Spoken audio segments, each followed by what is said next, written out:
আমরা সংসদীয় প্রেসিডেন্সি চাই না। আমরা সংসদীয় গণতন্ত্র চাই। গণতন্ত্রের নামে আপনারা কি সরাসরি ক্ষমতা দখলের খেলায় নেমেছেন? সংবিধান সংশোধনে আমরা সমর্থন দিয়েছি।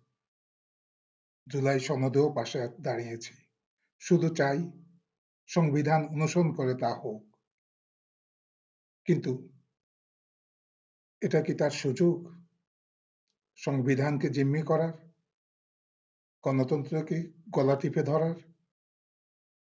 কি করছেন আপনারা? নিজস্ব স্বার্থে? সংবিধানকে বাইপাস? এটা সংস্কার না। এটা গণতন্ত্রের উপর সরাসরি আঘাত। আমরা চুপ থাকব না। আমরা চাই গণতন্ত্রের শাসন, সাংবিধানিক ন্যায় বিচার, কল্যাণ রাষ্ট্র গঠনে ছোট বড় সব দলকে নিয়ে বসুন। দুর্বল কিভাবে নিরাপত্তা পাবে তা নিশ্চিত করুন। সংসদের কাজ হবে তা বাস্তবায়নের জন্য সাংবিধানিক উপায় বের করা। সাবধান, সংবিধান ভাঙলে জনগণই তার জবাব দেবে। সবাই ভালো থাকুন।